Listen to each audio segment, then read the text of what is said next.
Je te rendrai grâce parmi les peuples, Seigneur. Je proclamerai ton nom devant mes frères. Alléluia. Au nom du Père et du Fils et du Saint-Esprit, Amen. le Seigneur soit avec vous. Et avec votre esprit. C'est toujours la deuxième semaine de Pâques et c'est le 27 avril aujourd'hui. Voilà que nous sommes invités à nous mettre à l'écoute de la parole de Dieu, à célébrer l'Eucharistie, le culte chrétien, ce qui révèle en fait la présence du Christ. C'est notre manière extraordinaire de nous tourner vers le Seigneur, de vivre la communion avec lui. L'Eucharistie est toujours extraordinaire, c'est toujours un moment extraordinaire. Aujourd'hui, nous allons, au début de cette célébration, nous tourner vers le Seigneur, lui demander d'habiter nos cœurs, de nous changer, mais surtout de répondre à nos attentes aujourd'hui et demain. Commençons par reconnaître que nous avons besoin de purification intérieure. Seigneur Jésus, envoyé pour guérir le cœur qui reviennent vers toi, Seigneur, prends pitié. Seigneur, prends pitié. Ô Christ venu appeler les pécheurs, ô Christ, prends pitié. Ô Christ, prends pitié. Seigneur qui siège à la droite du Père où tu intercèdes pour nous, Seigneur, prends pitié. Seigneur, prends pitié. Que Dieu Tout-Puissant nous fasse miséricorde, que nous pardonne nos péchés et nous conduise à la vie éternelle. Amen. Prions le Seigneur. Chaque année, Seigneur, tu nous fais revivre le mystère pascal où la nature humaine, renouvelée dans sa dignité originelle, reçoit l'espérance de la résurrection. Nous implorons humblement ta bonté. Donne-nous de toujours accueillir avec amour ce que nous célébrons dans la foi. Par Jésus-Christ, ton Fils, notre Seigneur, qui vit et règne avec toi dans l'unité du Saint-Esprit, Dieu pour les siècles des siècles. Amen.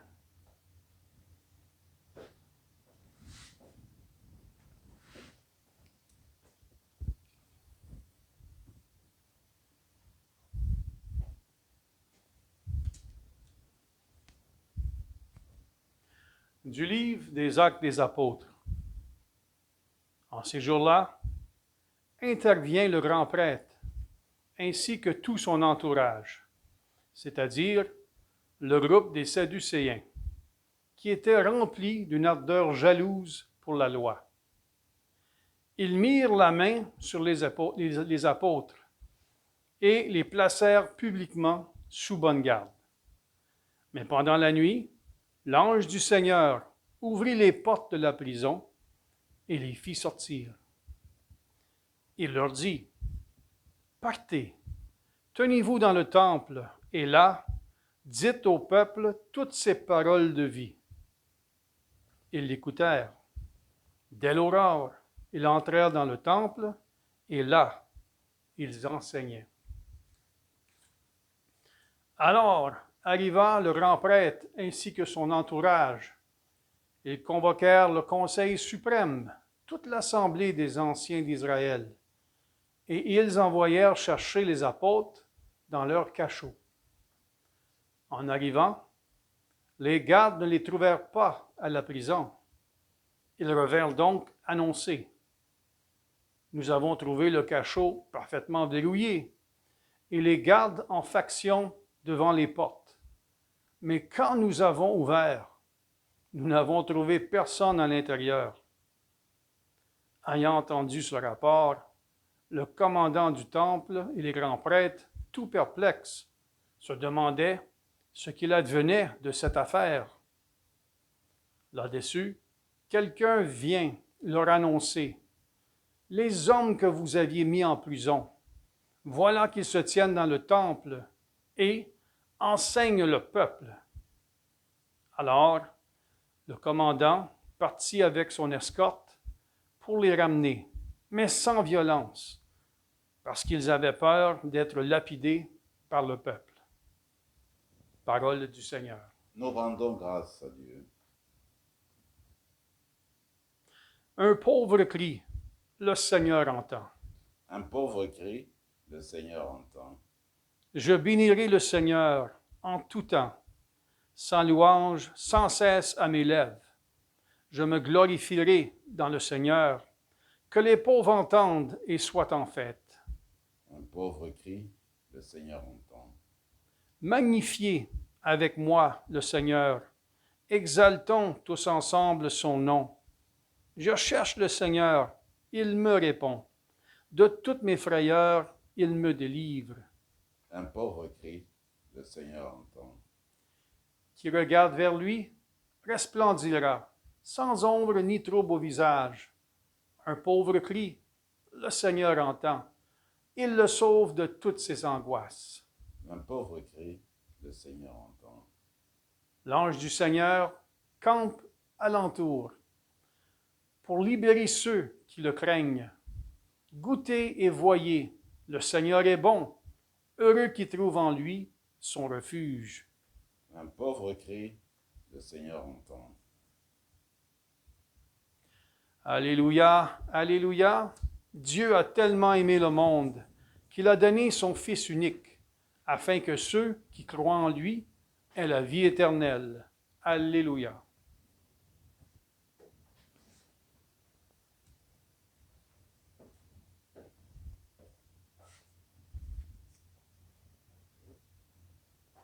Le Seigneur soit avec vous. Et avec votre esprit, Évangile de Jésus-Christ selon saint Jean. gloire à toi, Seigneur. Dieu a tellement aimé le monde qu'il a donné son Fils unique, afin que quiconque croit en lui ne se perde pas, mais obtienne la vie éternelle. Car Dieu a envoyé son Fils dans le monde, non pas pour juger le monde, mais pour que par lui le monde soit sauvé. Celui qui croit en lui échappe au jugement. Celui qui ne croit pas est déjà jugé, du fait qu'il n'a pas cru au nom du Fils unique de Dieu. Et le jugement, le voici. La lumière est venue dans le monde, et les hommes ont préféré les ténèbres à la lumière, parce que leurs œuvres étaient mauvaises. Celui qui fait le mal déteste la lumière. Il ne vient pas à la lumière, de peur que ses œuvres ne soient dénoncées. Mais celui qui fait la vérité vient à la lumière, pour qu'il soit manifeste et que ses œuvres pour qu'il soit manifeste que ses œuvres ont été accomplies en union avec Dieu. Acclamons la parole de Dieu. Louange à toi, Seigneur Jésus.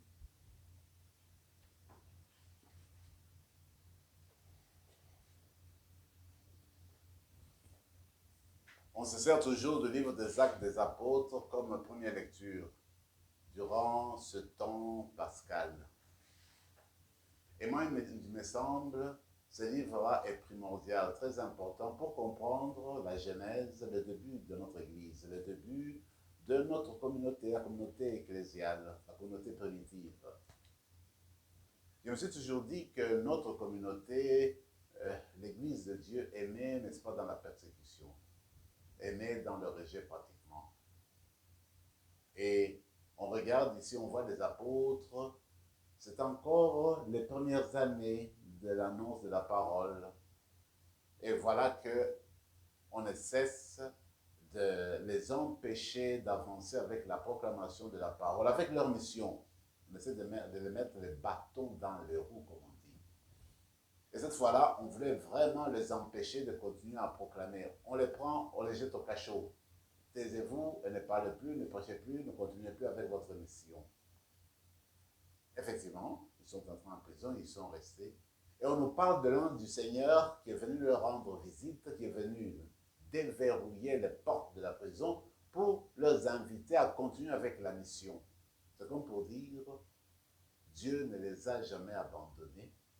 Dieu a toujours été avec eux dans l'annonce de leur mission, dans les tribulations, dans les moments difficiles, et il continue à leur donner le courage, à être présent, à faire sa part, j'allais dire, pour que cette parole continue à être annoncée. voilà que le Seigneur envoie son ange pour les libérer de la prison. En vue de quoi? En vue de continuer avec la mission. Il ne les libère pas pour qu'ils s'en aillent, pour qu'ils s'enfuient. Il ne les libère pas pour qu'ils abandonnent leur mission. Il les libère en les disant, allez au temple. Allez proclamer, c'est bien dit, allez proclamer les paroles de vie. Ce sont les paroles de Dieu. Ce qui sort de la bouche de Dieu, ce qui sort de notre Seigneur Jésus-Christ donne toujours la vie, donne la force, de l'énergie, vient purifier, vient épurer, vient nous nourrir, vient nous relancer, nous redynamiser continuellement. Alors cette parole qui sont partis annoncer, c'est pour nourrir le peuple. Et Dieu les envoie pour cela. Il me semble que pour nous qui vivons aujourd'hui, cette partie-là de l'histoire de l'Église demeure une référence, demeure un exemple. Parce qu'aujourd'hui encore, nous pouvons rencontrer de l'adversité, nous pouvons rencontrer du rejet, nous pouvons rencontrer même de l'emprisonnement. Il y a dans certains coins du monde où les chrétiens sont persécutés, ils sont boudés, ils sont rejetés, ils sont encore jetés en prison. Encore là, quand on regarde ces noyaux-là, les 12 apôtres, le noyau des apôtres, ces gens-là, ils avaient foi dans le Christ, ils continuaient à garder l'espoir, l'espérance, et ils acceptaient toutes les tribulations. Ce qu'ils voulaient, c'est surmonter ces moments difficiles et continuer à annoncer la parole. Donc, moi, ce que je retiens de cette lecture, la parole de Dieu doit être annoncée.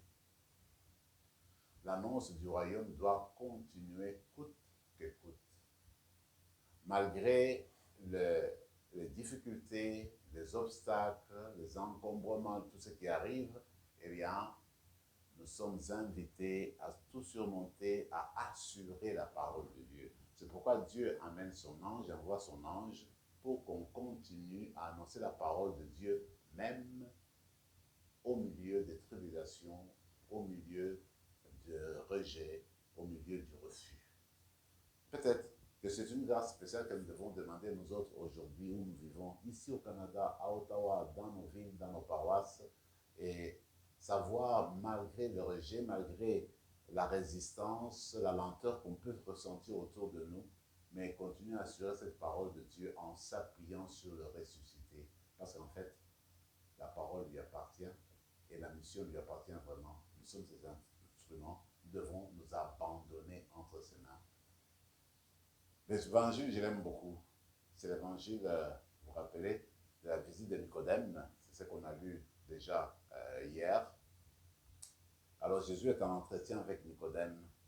Et dans cet entretien vont sortir de très belles choses. Et pour moi, la plus belle chose révélée dans cet entretien, c'est celle d'avoir entendu aujourd'hui. Le Seigneur dit à Nicodème, eh bien, le Fils de l'homme, parlant de lui-même, a été envoyé sur la terre, a été envoyé parmi les hommes, a été envoyé dans le monde.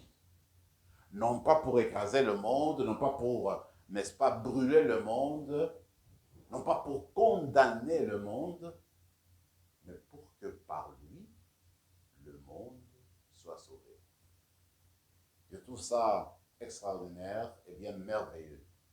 Parce que souvent nous autres, même quand tu regardes les anciennes religions, la manière de comprendre Dieu, on veut toujours se faire un Dieu, l'idée de vengeance, celui qui fait le jugement, il passe le jugement, celui qui est toujours là comme un Dieu avec un courroux là qui veut toujours venir nous écraser et puis nous brûler. Regardez le Dieu de Jésus-Christ, le vrai Dieu. Je ne suis pas venu juger le monde. Je ne suis pas venu couper les têtes aux gens. Je suis venu pour que les personnes aient la vie, et la vie en abondance. Ça, c'est l'amour absolu de Dieu. C'est pourquoi Dieu vient. C'est pourquoi il a envoyé son Fils, pour qu'on puisse réaliser cela. Dieu nous veut du bien. Dieu veut que tout marche bien. Il veut le bonheur de chacun, chacune d'entre nous. Et même quand on se pose la question, comment ça se fait que je n'ai pas le bonheur? Mais chacun, chacune d'entre nous est aussi invité à emboîter le pas de Dieu, c'est-à-dire à travailler pour le bonheur des uns des autres, pour que la volonté de Dieu puisse s'accomplir continuellement. Vous vous rappelez l'histoire de Etty Elizoun, hein? La dame hollandaise, femme de foi, et puis elle qui disait dans les camps de concentration, en voyant comment il avait la méchanceté humaine qui tuait les gens. Finalement, dans sa manière de prier, dans sa spiritualité profonde, il s'est dit, Seigneur, j'entends ta voix qui me dit, tu as besoin de mon aide.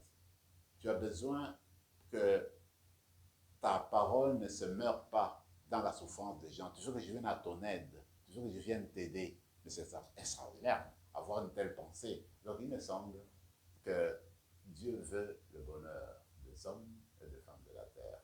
Dieu veut le bonheur du monde. Il a envoyé son Fils pour la rédemption, pour la vie éternelle. Alors, dans cet élan-là, vous et moi, nous qui célébrons encore ce temps, n'est-ce pas, qui est le temps de la vie, le temps de la résurrection, nous sommes invités à chercher le bonheur, la joie des autres continuellement dans tout ce que nous faisons, toujours.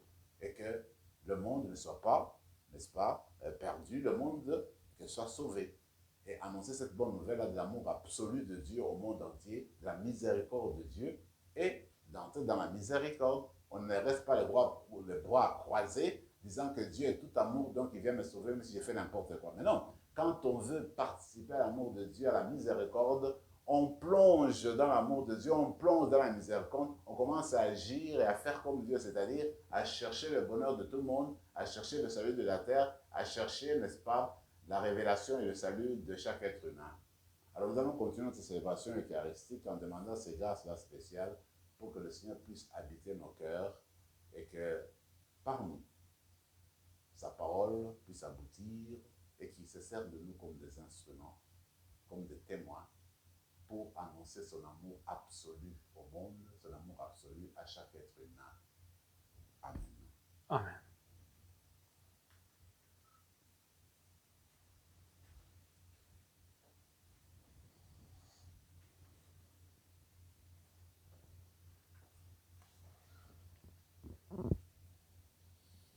Tu es béni, Seigneur, Dieu de l'univers. Nous avons reçu de ta bonté le pain que nous te présentons, fruit de la terre et du travail des hommes et des femmes.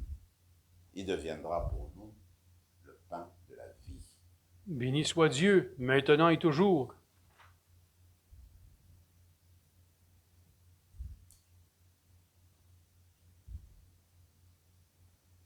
Bénissez tous et le vin pour le sacrement de l'Alliance, puisse mettre une divinité de celui qui a pris notre humanité.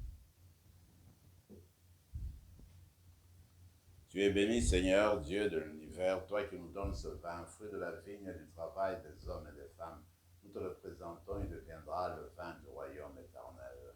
Béni soit Dieu, maintenant et toujours. Nous supplions, Seigneur, que notre sacrifice en ce jour pour grâce devant toi. Lave-nous de nos fautes, Seigneur, purifie-nous de nos péchés. Prions ensemble, mes frères et mes sœurs, au moment d'offrir le sacrifice de toute l'Église. Pour la gloire de Dieu et le salut du monde. Seigneur notre Dieu, dans l'admirable échange du sacrifice eucharistique, tu nous fais participer à ton unique et souveraine divinité. Nous avons reçu la connaissance de ta vérité. Accorde-nous de lui être fidèles par toute notre vie. Par le Christ, notre Seigneur. Amen. Le Seigneur soit avec vous. Et avec votre esprit, Élevons notre cœur. nous le tournons vers le Seigneur. Rendons grâce au Seigneur notre Dieu. Cela est juste et bon. Vraiment, il est juste et bon, pour ta gloire et notre salut, de te louer, Seigneur, en tout temps, mais plus encore, te glorifier aujourd'hui, où le Christ, notre Pâque, a été immolé. Car il est l'agneau véritable qui a enlevé le péché du monde. En mourant, il a détruit la mort. En ressuscitant, il nous a rendu la vie. C'est pourquoi la joie pascale rayonne par tout l'univers, la terre entière exulte, les puissances d'en haut et les anges dans le ciel chantent sans fin l'hymne de ta gloire. Saint, Saint, Saint. Le Seigneur, Dieu de l'univers, le ciel et la terre sont remplis de ta gloire. Hosanna au plus haut des cieux. Béni soit celui qui vient au nom du Seigneur. Hosanna au plus haut des cieux. Toi qui es vraiment saint, toi qui es la source de toute sainteté, Seigneur, nous te prions. Nous voici rassemblés devant toi, et dans la communion de toute l'Église, nous célébrons le jour saint où ressuscita, selon la chair, notre Seigneur Jésus le Christ. Par lui, tu as élevé à ta droite, nous te prions. Sanctifie ces offrandes en répandant sur elles ton esprit, qu'elles deviennent pour nous le corps et le sang de Jésus le Christ, notre Seigneur. Au moment d'être livré, d'entrer librement dans sa passion, il prit le pain. En te rendant grâce, il le rompit. Il le donna à ses disciples en disant, « Prenez et mangez-en tous. Ceci est mon corps, livré pour vous. »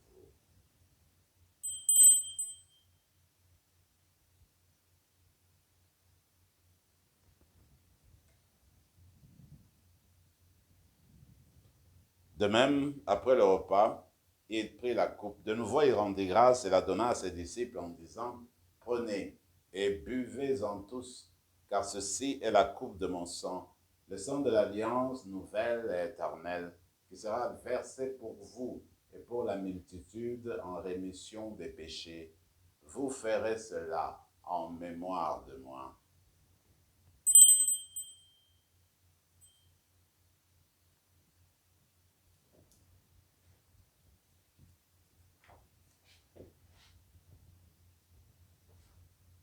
Proclamons le mystère de la foi. Gloire à toi qui étais mort, gloire à toi qui es vivant, notre Sauveur et notre Dieu. Viens, Seigneur Jésus. En faisant ainsi mémoire de la mort et de la résurrection de ton Fils, nous t'offrons, Seigneur, le pain de la vie et la coupe du salut. Et nous te rendons grâce, car tu nous as choisis, tu nous as estimés dignes de nous tenir devant toi pour te servir. Humblement, nous te demandons qu'en ayant part au corps et au sang du Christ, nous soyons rassemblés par l'Esprit Saint en un seul corps. Souviens-toi, Seigneur, de ton Église répandue à travers le monde. Fais-la grandir dans ta charité, en union avec le pape François, notre évêque Marcel, et tous les évêques, les prêtres et les diacres. Souviens-toi aussi de nos frères et sœurs qui se sont endormis dans l'espérance de la résurrection, et souviens-toi dans ta miséricorde de tous les défunts. Accueille-les dans la lumière de ton visage. Sur nous tous, enfin, nous implorons ta bonté. Permets qu'avec la Vierge Marie, la bienheureuse Mère de Dieu, avec Saint Joseph, son époux, avec les apôtres, Saint Rémy, et tous les saints qui ont fait ta joie au long des âges, nous ayons part à la vie éternelle et que nous chantions ta louange et ta gloire par ton Fils Jésus, le Christ. Par lui, avec lui, en lui, à toi, Dieu le Père Tout-Puissant, dans l'unité du Saint-Esprit, tout honneur et toute gloire pour les siècles des siècles. Amen.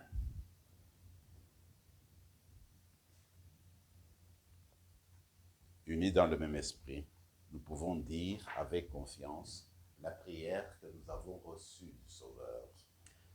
Notre Père qui es aux cieux, que ton nom soit sanctifié, que ton règne vienne, que ta volonté soit faite sur la terre comme au ciel. Donne-nous aujourd'hui notre pain de ce jour.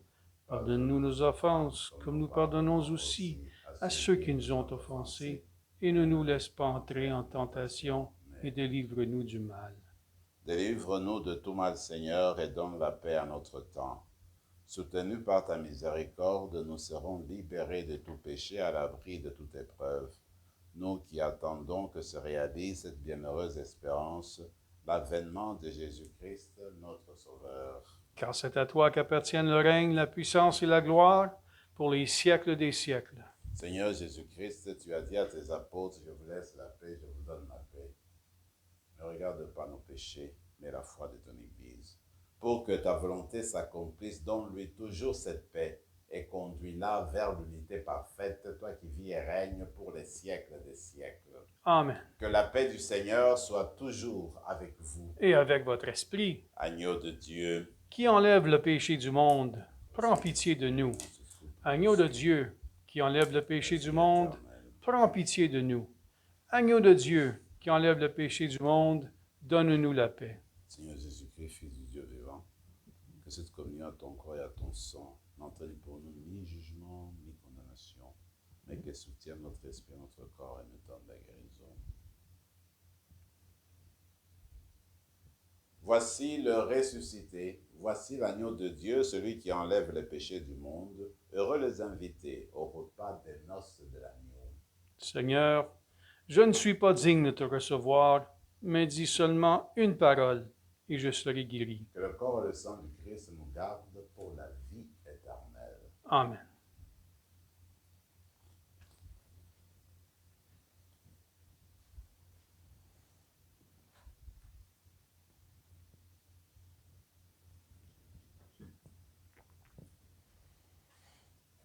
Le corps du Christ. Amen.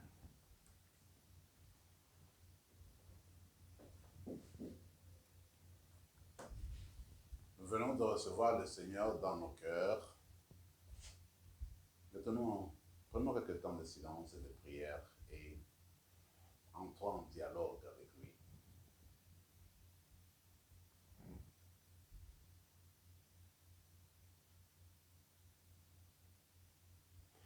Je vous ai choisi en vous prenant dans le monde, dit le Seigneur, afin que vous alliez, que vous portiez du fruit et que votre fruit demeure.